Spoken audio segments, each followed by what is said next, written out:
Dominion, Ascension. These are the games you think of when someone says deck building. Now, Fort is not a deck building game. It is a game with deck building. It's pretty much necessary that I have to start with that little preamble because everyone is coming to it with the idea that it is a deck building game because they put deck building on a pedestal. It's a game mechanic that's different from drafting, from worker placement for some reason. And I think it's because inherently with a game like Dominion, the mechanic is so juicy and fun on its own for most people that it becomes the game. The theme falls away and everything else with it. Fort is not like that. Fort just makes use of it as a mechanic. And the theme, the art, and the feeling you get when playing the game is what comes through. Now, Fort benefits and exemplifies the wonderful art of Kyle Ferrin. It is lovely to look at and play with, and the naming of all the cards and pieces just fits really well. The game itself has a wonderful engine building aspect to it.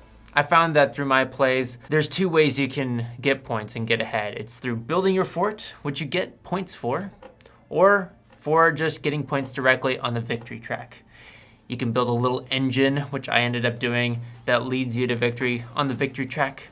You can focus on gathering materials to make your fort, which my opponent was doing. And you can do some sort of combo of that. There's also some goal cards and some perks that add to the variety of the game that make it lovely. I think overall this fits into a category of games that are really starting to come up a lot more often. Those games that have a lot of great strategy that are really well designed and thoughtfully made to fit within an hour.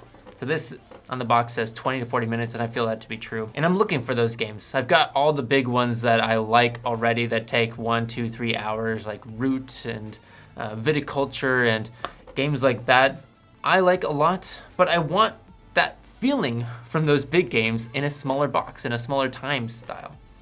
So that's when I pull games off of my shelf like Parks, or Welcome to, or now Cartographers, or Tiny Towns, or Quacks of Cluttenberg, or more recently, the Whatnot Cabinet and Lines of Lydia, and now Fort.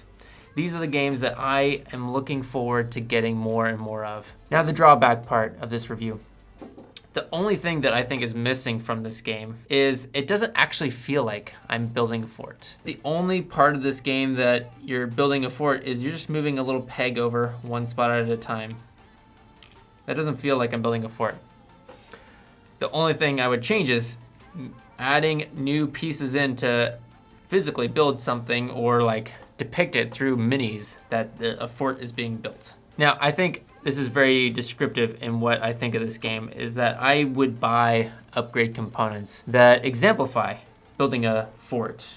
Maybe instead of moving the peg along, you just add new little minis that look like a fort being built over time. That's how much I like this game. So I definitely recommend Fort if you are looking for an engine building, fun strategic game that lasts less than an hour that you can play with some friends. Fort is coming soon, and if you're interested, me and Phil did a playthrough that'll be going out on the channel pretty soon, so subscribe if you want to see a playthrough of the game itself. And like most of the new games that we've been reviewing on this channel, we will be doing a giveaway. It's not in this video, but we'll be giving away a copy of Fort, so subscribe if you want to get notified on when the giveaway starts.